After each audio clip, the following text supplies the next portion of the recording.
Hi, all my Pisces friends. Welcome to my YouTube channel. My name is Terry Hunter.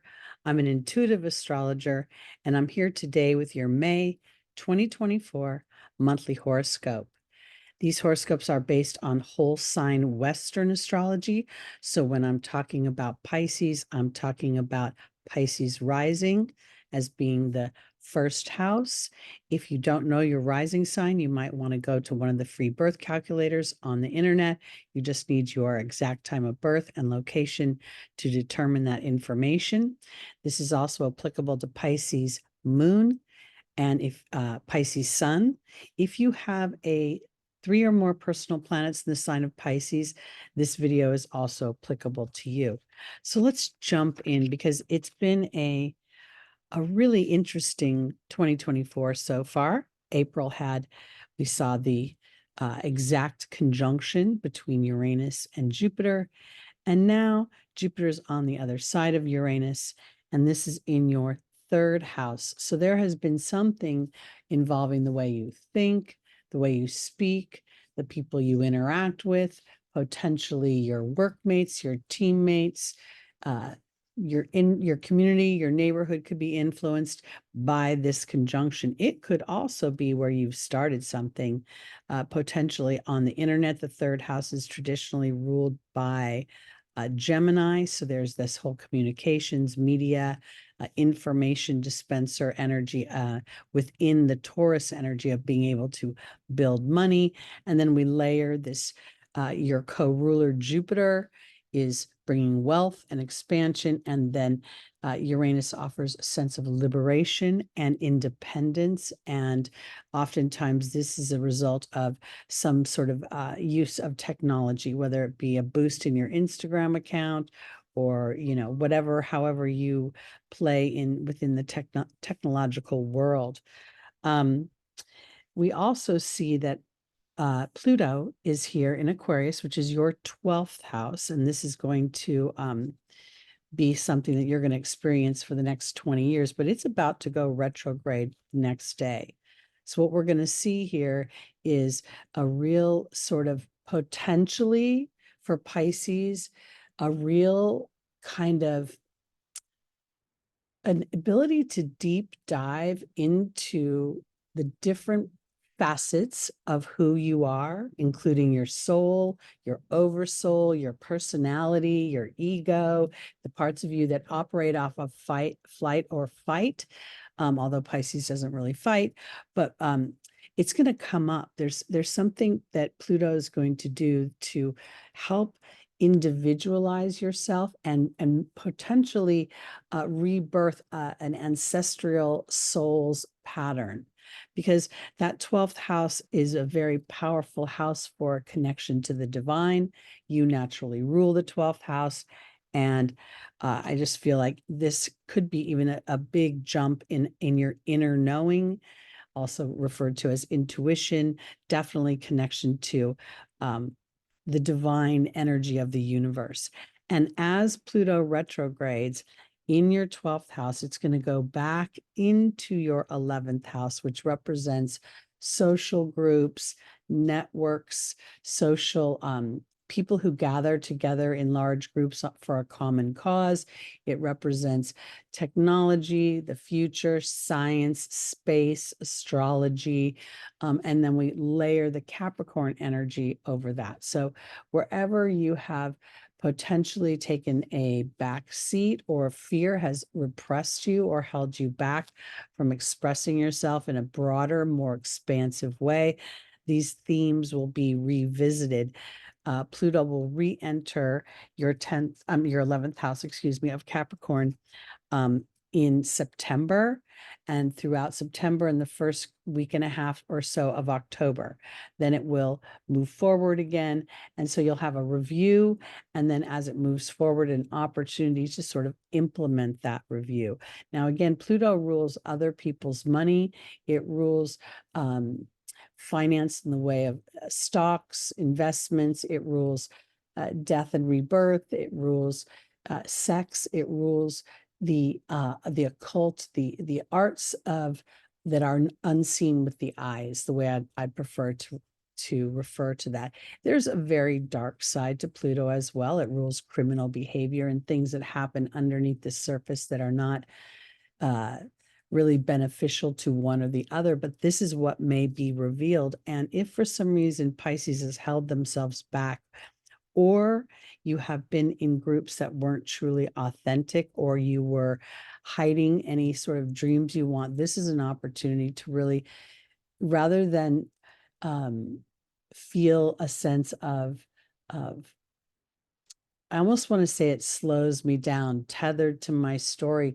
This feels a little bit where my little Pisces fishes swim away from this story, so that as you move with that Pluto energy into your 12th house, it's going to, I think it's going to take you to, and I hate to use the word elevated because I'd prefer the word aware, but it feels like an elevation in my ability to manifest. And I think this is further supported by this continuing sextile to your ruling planet, Neptune. This is going to go on for the next 10 years. In 2025 of March, Neptune will move into Aries, and Pluto will be firmly seated in Aquarius. So there's a way of there's a spiritual dynamic going on now where you're tapping into the deepest parts of your soul, using Saturn's energy in many ways to identify the fears or to feel those. I believe that the Mercury retrograde potentially illuminated some of that, because Aries is your second house of your skills, of your voice. And now on this first day, Mercury is moving forward, but it's already been with the North Node, ravenous for some kind of adventure of self. And Chiron here is going to meet up in a few days with Mercury, and there's going to be a revisit of transforming the wound into the gift. So I think this is super powerful, and this month feels like it just continues with the same powerful energy and illumination that we've been feeling in April and even early in March. So now let's look at the 3rd. I'm skipping over the actual day that Pluto goes retrograde because it's such a slow moving planet that the intensity feels continual. That's what I want to say. Now we see your ruling planet in your first house of self, really at this anaretic degree. And to me, this is a degree of mastering the ebb and the flow of contrast, of feeling one moment inspired and excited and confident, and then getting to another place where I feel fear, trepidation, and unsure. And all of this is the ebb and the flow of manifestation. It's what actually creates the exhilaration when we have experienced achievement, or the completion of a goal, or through one chapter. I think that this is also a day that's going to be very sort of emotionally thinking about your history and about, what is sustainable. Mars and Neptune at the end of April were in a conjunction. They're still in a conjunction right now, really giving me an opportunity to be a brave warrior, a brave adventurer, a gladiator for the self and my own creativity. And this activity in your second house of Aries, having the North Node been transiting that, there's been this ravenous pull to just allow yourself this individuality. Now, this is what I want to say about Pisces. It's represented by 2 fish. There's no real protective coating for Pisces, but it's that yin and yang sign as well. So there's some kind of coagulation or a new level of understanding of the ebb and the flow of manifestation and of confidence and of the emotional body in general. And I think that's what's being offered. We also see that on this 3rd day of the month, Mars is now in its rulership and Venus is in her rulership. They're firmly in the houses at home. And this feels very like an extra oomph to create, to feel a sense of movement forward, to feel that things are starting to come together within your mind and how you want to express yourself. We do see a little bit of a challenge here with this quincunx from the south node to your first house, where Saturn is kind of, there's an emotional blind spot here in some way. And maybe that could potentially be that you would again revisit the ideas of being overly cooperative in partnerships that wouldn't allow you to be seen. And this south node going through your house of eighth house of Libra is really about transforming that perception, seeing how your individuality and your excitement for that helps your relationships. But on this particular day, it may not be as easy to grasp that energy. We see there's another quincunx to the sun. It's our ego expression in Taurus here. And then there's the opposition of the south node to Mercury and Chiron. So this would be a day that I would be extra gentle with myself and sort of take an inventory of the things that I have accomplished, because Pisces, it's so important to remember that the be, do, have is the formula for manifestation, and our being energy, our confidence, our attitude, our disposition set the platform. So a lot of the work that you particularly have been doing recently could be re-engaging your inner knowing and your emotional body. I think having Taurus be your third house and having this expansion of the way you think in your belief system and having your ancient ruler as part of this equation, I think is very powerful. And you've been experiencing this for some time now. So let's go to the 7th, where we are going to experience a new moon in Taurus at 8:21 Pacific time, p.m. Now, this is a very interesting new moon to me, because when I look at layers, the astrology and how it coagulates in my head is like a puzzle where lots of people's theories come together for me and create a story. So here we see that the sun and the moon have come in the darkest phase of night in the sign of using my own skills to create my own abundance here at the 18th degree, which is the Virgo degree, the degree of my work, my employers, my employees. It's my health, my stress as a result of my daily activities. And it's also rules my pets and my animals. And here it is in an earth sign of Taurus. Something new is being birthed that I believe is actually going to, I want to say, sort of release you, but release is kind of a funny word for me, but it's going to release you from anything that's been holding you back, chaining you to feeling almost enslaved to either making money or to what you do for a living. We see that the moon here, let me click on the sun. We see that I'm not going to address the vertexes. I was using that for another project, so I forgot to take those aspects off. But let's look here. We see that the sun and the moon are making a very favorable sextile to Saturn at the Leo degree, the 17th degree. We see that Venus in her rulership is already been thinking, as she met with Saturn in March and moved through the sign of Aries, she was very much thinking about how to individualize and birth herself in a new way, making money, using her skills, enjoying her day, enjoying her creativity. And she is here, I think, even though it's within 8 degrees, she's in her rulership. So I think this is a powerful complementary energy to Saturn, allowing yourself a pacing here, allowing yourself the levels of awareness that come as the puzzle pieces get put together. So you don't think, oh, I should have known this later, or I should have known this sooner. We still have a pretty tight conjunction here between Uranus and Jupiter.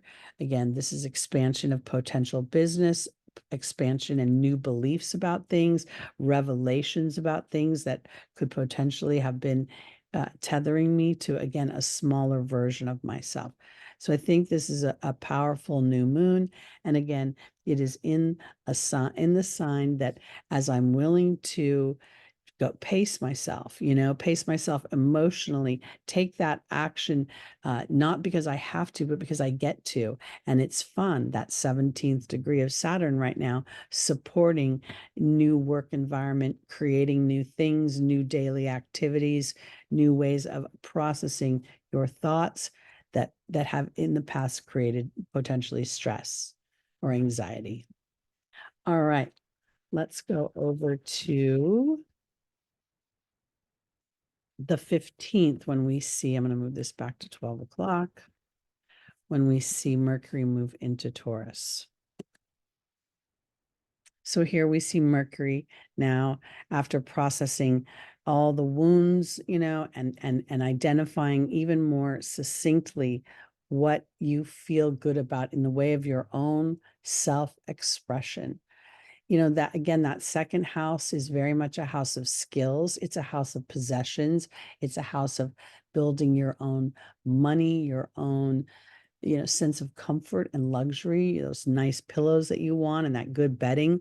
So here I feel like Mercury has really reevaluated. And here's Mars creeping up on the North Node, willing to be brave in new thoughts. And this is also what I want to say. I don't want to think I have to be perfect all the time. I don't want to think I always have to think good thoughts. It's understanding that when I get challenged or I get scared, that's just part of the natural ebb and flow of the human structure. And it's sort of allowing to move past that, because here we see in your third house of Taurus, here comes Venus up on Uranus.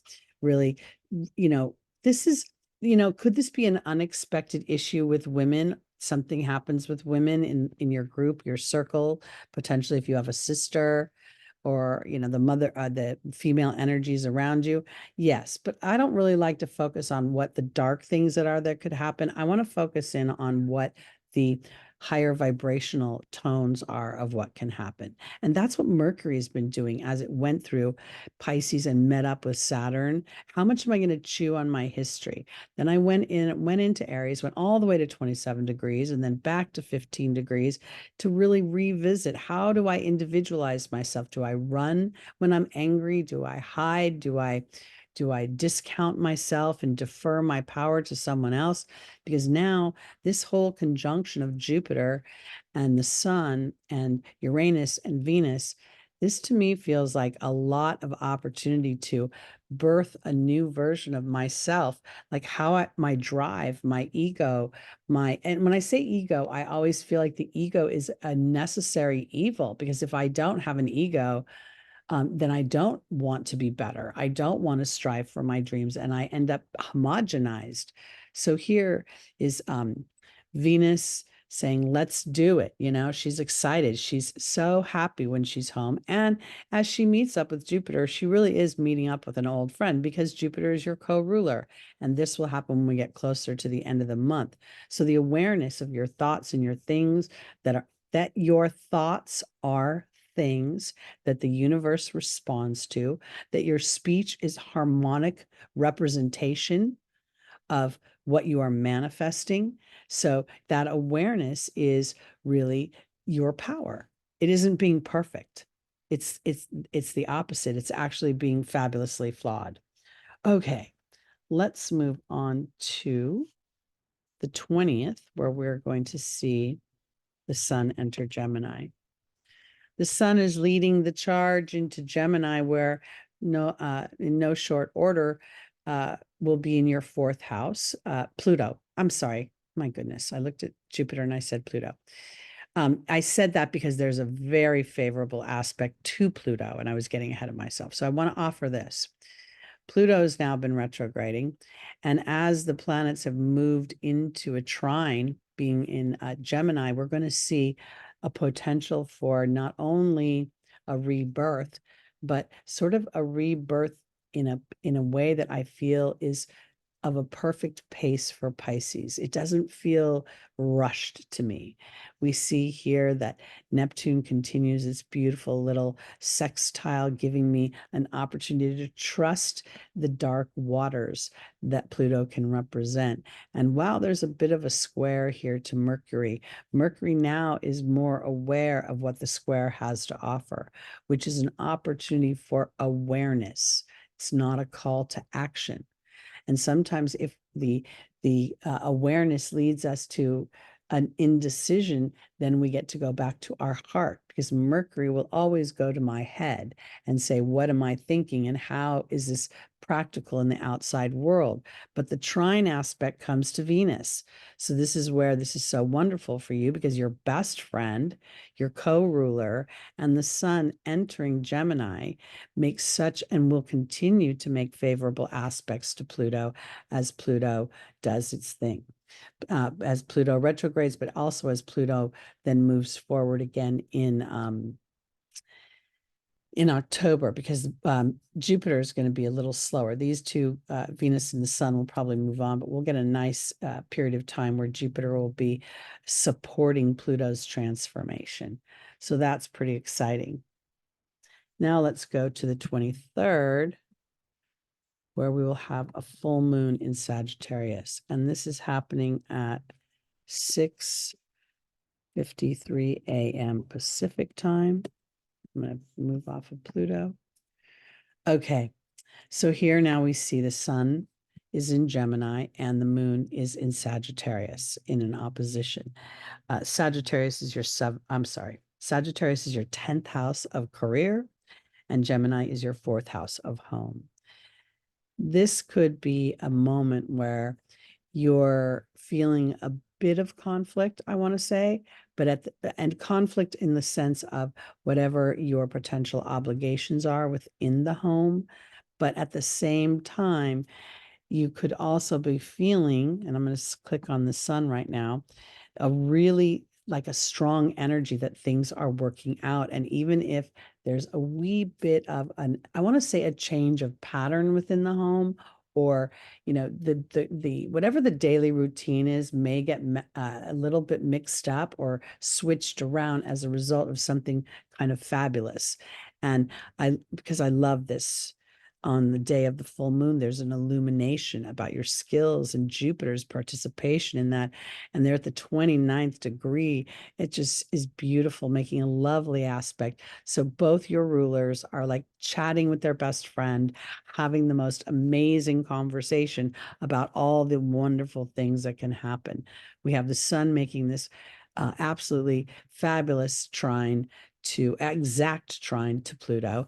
And then when we click on the moon, we see the moon is making the sextile and a trine to Neptune. Now, let me kind of broaden Neptune, because oftentimes people think Neptune can be erosive. We talk about, the spirits that we drink versus the spirits, out there in the Ethernet. But here, there feels like there's a lot of awareness about not just spirit, but about the divine laws of the universe, about how thoughts are things. And again, this is a building. This is the true ascension, is awareness, and then being able to differentiate and not villainize ourselves when our thoughts pattern out in a way that is very human. Because I think that this is a powerful day, because this full moon is going to illuminate something. And while it may not be a time to take exact action, because we see the square and a half over here to your 2nd house of Mars here on this day, I think overall there could be an interior shift, an interior illumination, an emotional, spiritual illumination that then inspires some movement forward, or some creative action. It could be writing, it could be dancing, it could be singing, it could be sculpting, it could be planting in the garden. It could be so many ways, but it will be something that feels very authentic to your soul, and it feels as if it nourishes it. So I think that's pretty fun. Now let's go to later in the day. I'm going to click off the moon, because Venus will be moving. I'm just going to go to 6 p.m. right now, Pacific time, and Venus will have entered Gemini. Here, Venus really, she's still in a tight conversation with both the Sun and Jupiter. And I think maybe this could even be where she's feeling super chatty and wanting to start to talk about the exciting things that are going on. And this could happen, in the home, right? So you're telling your home, your family, the people that you hang out with, you live with, the fourth house is many things, but we primarily think of it as home and family. But in this case, it could also be how you nurture yourself and you nurture your mind. The moon rules the fourth house. Traditionally, that is a house of maternal warmth and comfort and a sense, again, of nurturing. So here, I think it's going to be important to continue to be aware of your thoughts. And the awareness is not about, again, villainizing them or chewing on them. It's just a point of information and then implementing whatever you do to align yourself. It could be meditation, it could be taking a walk, it could be listening to music, it could be, taking a hot bath or going to the ocean. You are a Pisces. And while we see this, we see Venus, this whole cluster of planets over here, the Sun, Venus, Jupiter, and Uranus are all making favorable aspects for transformation, for a deepening of what is most important to my heart, to my soul, to what makes me feel vital in the world, valuable, but not necessarily valuable to others, although that is very nice, but a sense of excitement and value to myself. And I think that when we feel that, there's a natural ripple effect, and that starts to come back to us in ways we can't quite imagine. So let's go back to 12 p.m. And I'm going to take off Venus, and we're going to move over to the 25th. I might not, I think maybe I shouldn't have done that now. I should have left it. Yeah, let me move it back to later. Sorry. I'm fabulously flawed. Okay, now we see Jupiter has entered Gemini for the next year. It will be there until June 9th, 2025. This is in your house, again, your fourth house of home. There is a sense of expansion that will continue to happen. It could very well be for those of you that are of childbearing years. You could find yourself, I want to just say it, getting pregnant and having a child within the next year. But I also want to offer this because Jupiter is considered in detriment in Gemini. But whenever we see opposites on the wheel, there is a yin and yang, just like Pisces. So here, I think this is an opportunity to expand the monkey mind in the sense of being aware of it. Does it work for me? Do I talk about it? Do I try to run from it? How am I processing my thoughts? And as Venus moves through your third house, you could find that you get a lot of social invitations, a lot of, people wanting to hang out and do things. We're coming into the summer months here. And I think that's really powerful. And we see Venus is still in this nice trine to Pluto, which trumps the other energies. The moon will move within a few hours. And while Mars is creeping up on Chiron in your second house, this is also an opportunity because this is, Chiron is a wound, but Chiron's wound became the gift for not only himself as he recognized it, but for everyone around him. He was a wise man, was a man who's a centaur. So he was a wise energy. He was a healing energy. He was also a warrior. He fought for light. And I feel like here, this is a powerful energy of awareness for you. And maybe you're even asking yourself, how brave am I within my own wound to venture out into what I want and what I need? And that's your creative dynamic. And that's where Venus's trine to Pluto is so incredibly powerful. Pluto really is your friend. Of course, if you're hiding, Pluto's going to go ferret you out and expose your deepest, darkest weaknesses, because those weaknesses are just mere shadows that you are not a powerful, creative energy here on this planet. And it's time to claim that. It's time to, your first house has been tasked by Saturn to endure all your fears, all your doubts, all oppositions in some way, to build strong structures for what will be the rebirth that Pluto offers you.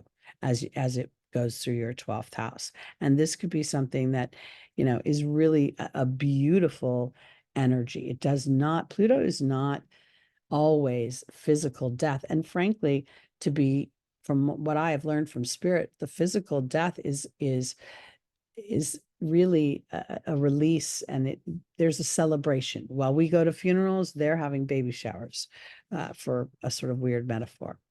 So that's pretty interesting. And let's quickly just go one more week. We'll go to the last day of the month, or almost the last day, the 30th.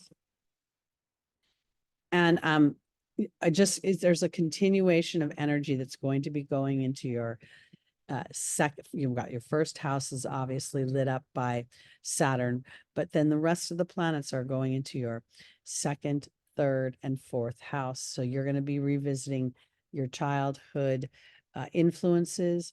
You're going to have an opportunity to revisit your skills and how you perceive them, even honing your skills. We could see you endeavoring, you know, business when Jupiter's in Gemini. We could see you starting to put together the balance between the small thoughts and the big thoughts. We could see your ideologies start to be implemented in your everyday existence and world. We could see literally you starting business. Who knows? Maybe you have an Etsy account, or you start something on a platform and you start to find subscribers, and they start to love you. This month ends with Mercury and Uranus coming together, which is they're kind of funny because Mercury is the monkey mind, Uranus is genius. Jupiter is expansion and big philosophical thoughts. Gemini is my everyday life. What do I need to do? My errands, the thoughts of my everyday life. So we're seeing here these energies that appear to oppose, but here we're offered balance. We're offered an opportunity to, in our awareness of these thoughts, to recognize this is the human roller coaster. There's no getting anywhere. It's just how you're going to ride the ride. You know, are you going to enjoy it, or are you going to white knuckle it and give yourself whiplash? So anyway, all right, that's it for me for my Pisces for May 2024. I'll be back in June. Look for my new moon and full moon videos and all sorts of other content that I'm inspired to put out. And I hope you enjoyed this video. So if you did, please like, please subscribe, and please share. And I hope to see you soon. Have a wonderful May, all my beautiful Pisces friends. Bye.